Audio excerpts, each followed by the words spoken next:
और 68 ममालिक धड़ हैं तो पाकिस्तान बीच में गर्दन है, और ये गर्दन काटती जाए तो चीन और उन ममालिक का राब्ता खत्म है। आप चाइनीज ग्रुप के अंदर होली सोली उस तरफ दाखिल हो जाएंगे, लेकिन अगर आप ग्रुप बदला तो एक बात याद रखें कि फिर पाकिस्तान के अंदर ये जो कुछ हालात चल रहा है इसके अंदर आप इतनी बड़ी तब्दीली की तरफ ले जाएंगे कि जिसका आप तसव्वुर नहीं कर सकते कि अगर इस तरह की अनारकी मुल्क में फैली तो फिर एक ऐसा मार्शल लॉ आएगा जिस मार्शल लॉ की कोई तारीख की फिर सुबह नहीं होगी, वो तारीख की फिर बड़ी लंबी हो जाएगी।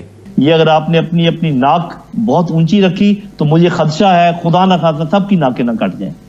ये जो बेल्ट और रोड इनिशिएटिव है, ये वन बेल्ट वन रोड का इनिशिएटिव है जिसमें सीपैक एक कलीदी हैसियत रखता है। अगर इसको निकाल दिया जाए तो चाइना का जोर भी टूट जाएगा।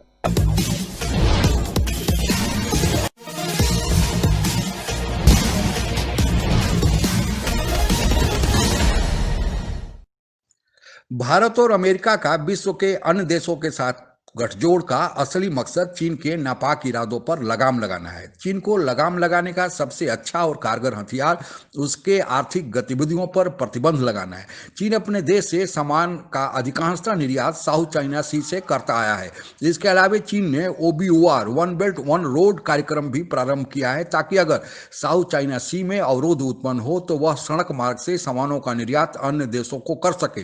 चीन का सड़क मार्ग का भी यह मंसूबा OBOR भी लगभग फेल हो चुका है, केवल उसकी आस सीपैक पर बची हुई है। भारत सहित अन्य चीन मुखालिफ देश मकसद सीपैक को नुकसान पहुंचाना है ताकि चीन उधर से भी अपना निर्यात न कर पाए। चूंकि सीपैक पाकिस्तान से होकर गुजरता है इसलिए पाकिस्तान को इस प्रक्रिया में नुकसान होना स्वाभाविक है, लेकिन पाकिस्तान को बाहर से ज़्यादा अंदर से नुकसान हो रहा है क्योंकि वहाँ शिया सुन्नी में तनाव बढ़ रहा है। वहाँ सेना में पंजाबी और गैर पंजाबी अधिकारी और जवानों में खाई बढ़ती जा रही है तथा वहाँ सत्ता पक्ष और विरोध में भी बहुत ज़्यादा तनाव पैदा हो गया है। इसलिए पाकिस्तान को और अपने देश पर ज़्यादा ध्यान देना चाहिए क्योंकि ऊपर से उसकी आर्थिक अवस्था भी बहुत ही जर्जर हो चुकी है। इसी समस्याओं के बीच उलझती आज की चर्चा, आइए आगे सुनते हैं। भारत क्वाड उसने बना लिया, साउथ चाइना को उसने कर दिया, सीपैक पे इंटरनली भी अब सवाल उठ रहे हैं कि क्या वो पेस जो आइडियल पेस होनी चाहिए वो हो रही है नहीं हो रही, और सऊदी अरेबिया का अलग फैक्टर।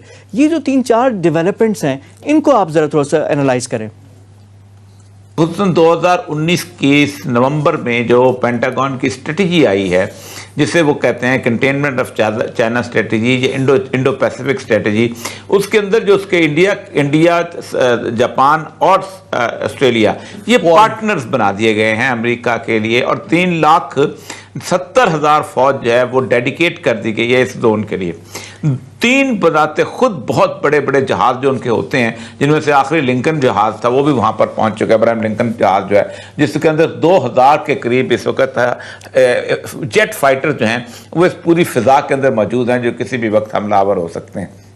लेकिन कितना भी कर लें वो समुद्र को रोक सकते हैं, लेकिन ज़मीनी रास्ते को रोकने के लिए इंडिया की ज़रूरत पड़ेगी। इसलिए इंडिया चाइना फाइट डिस्प्यूट बहुत ज़रूरी था।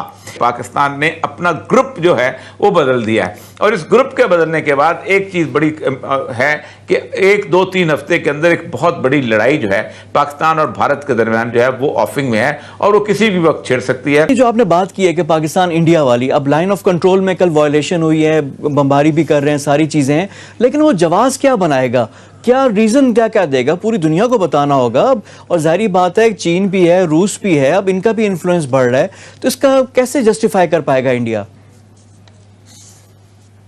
देखिए, जस्टिफाई करने के लिए आपको इंटरनेशनल कम्युनिटी चाहिए होती है, और इंटरनेशनल कम्युनिटी जो है वो चाहती है कि ये काम हो जाए, खुसूसन अमेरिका और उसके साथ हमारी चाहते हैं। उसकी एक वजह यह है कि चीन ने तकरीबन 68 ममालिक के साथ माहदात किए हुए हैं, जिनमें यूरोप के ममालिक भी हैं, जिनमें अफ्रीका के ममालिक भी हैं, जिसमें मिडल ईस्ट के भी कुछ ममालिक हैं। तेल आना है, यहाँ से जाना है, सब कुछ। और चीन के लिए सबसे अहम तरीन बात है कि चीन अगर सर है और 68 ममालिक धड़ हैं तो पाकिस्तान बीच में गर्दन है, और ये गर्दन काटती जाए तो चीन और उन ममालिक का राब्ता ख़त्म हो जाता है। वो गर्दन जो है वो गवादर से लेके गिलगित बल्तिस्तान यानी खुजराब तक की जो रेलवे लाइन है वो एक बेसिकली है। चीन ने बहुत कोशिश की बाहर निकलने की, बर्मा, सिंगापुर, मलेशिया के रास्ते लाइन बनाई, लेकिन उनका 20-22 बिलियन डॉलर का प्रोजेक्ट खत्म हो गया। किर्गिस्तान, ताजिकिस्तान, ईरान के रास्ते आगे अजरबैजान तक रास्ता बनाया, लेकिन वो फेयर वेदर रोड नहीं बन सका, मौसम बहुत ख़राब होता है। और दूसरी बात यह है कि ईरान की कोई बंदरगाह भी गवादर के मुकाबले में नहीं आ सकती। 4 बार 1 मिलियन बैरल पर डे है, उनको 10 बिलियन बैरल चाहिए, तो ये बड़ा मसला बन जाता है उनके लिए, उनको हैंडलिंग का। तो चाइना का जो है आखिरी रिजॉर्ट होगा इसको लड़ने के लिए। इंडिया जो है उसको उभारा जाएगा चाइना के लिए, लेकिन खा वो चीन में लड़े या गिलगित बल्तिस्तान के इलाके में पाकिस्तान में लड़े, अगर पाकिस्तान जो डिस्टर्ब कर लेता है तब भी अमेरिका का मफाद पूरा हो जाता है और सीपैक रुक जाता है। अगर चाइना से लड़ता है तब भी अमेरिका का मफाद पूरा हो जाता है, सीपैक रुक जाता है, क्योंकि वो चाहते ये हैं कि सीपैक को चलने से पहले पहले ये काम हो जाए। आप चाइनीज़ ग्रुप के अंदर होली सोली उस तरफ दाखिल हो जाएंगे। अगर ट्रंप रहता तो जाहिर बात है वो उसको मैनेज कर रहा था, लेकिन अगर आप ग्रुप बदला तो एक बात याद रखें कि फिर पाकिस्तान के अंदर ये जो कुछ हालात चल रहा है इसके अंदर आप इतनी बड़ी तब्दीली की तरफ ले जाएंगे कि जिसका आप तसव्वुर नहीं कर सकते। चाइना ने खुल के उनको कह दिया हुआ है कि we have no love for democracy, हमें क़त्अन कोई मोहब्बत नहीं है, फंडामेंटल ह्यूमन राइट्स तो फलाना और फलाना, हम चाहते हैं 20 years stability and 20 years continuity.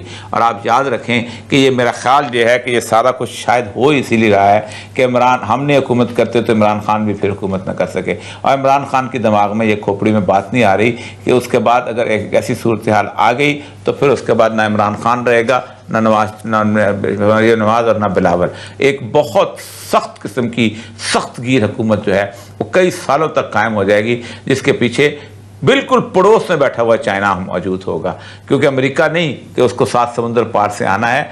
Pakistan अपनी ज़िंदगी की वर्स्ट तरीन पोलिटिकल टर्मोइल से गुजर रहा है, जिसमें कोई लीडर किसी तौर पर ना समझने की ताकत रखता है, ना सोचने की अहलियत रखता है, और ना दूरदर्श किस्म की बात कर रहा है। कि अगर इस तरह की अनारकी मुल्क में फैली तो फिर एक ऐसा मार्शल लॉ आएगा जिस मार्शल लॉ की कोई तारीख की फिर सुबह नहीं होगी, वो तारीख की फिर बड़ी लंबी हो जाएगी। जो कुछ भी हो रहा है मुल्क के अंदर, इसके टाइमिंग्स बहुत खराब है, इसमें कोई शक नहीं। दुश्मन इससे फायदा उठा रहा है, इसमें कोई शक नहीं।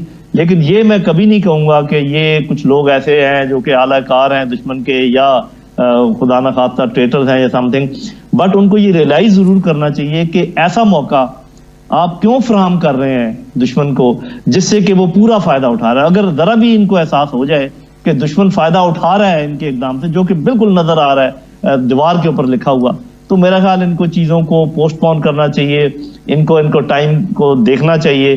जो दुश्मन की तरफ से बयान आ रहे हैं, जो अजीत दोवल कह रहा है, वो 2 फ्रंट वॉर के तो वैसे बात कर रहे हैं ना कि चीन का और पाकिस्तान की बात कर रहे हैं, हम जहां मर्जी।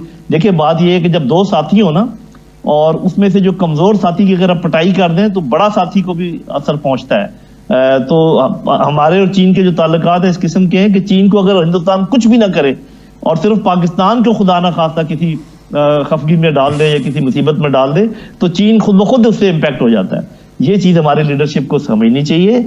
We are in dire dangers, बहुत खतरनाक सिचुएशन है, इसको किसी न तरीके से हमें ठीक करना पड़ेगा, लोगों को एक एक स्टेप पीछे लेना पड़ेगा और गुस्से थूक कर एक दफा अंदरूनी यकजहती की तरफ बढ़ना पड़ेगा।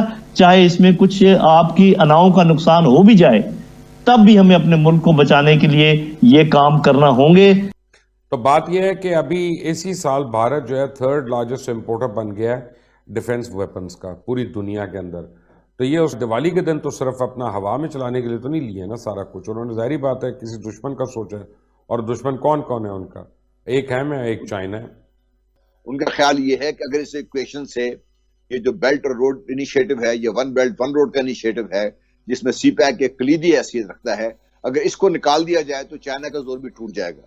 चाइना भी इस बात को समझता है, पाकिस्तान भी जानता है इस चीज को। आप अगर हमसे जुड़ा रहना चाहते हैं तो कृपया मेरे चैनल को सब्सक्राइब करें तथा बेल आइकन भी दबा दें ताकि नई वीडियो की जानकारी तुरंत आप तक पहुंच जाए। धन्यवाद। जय हिंद।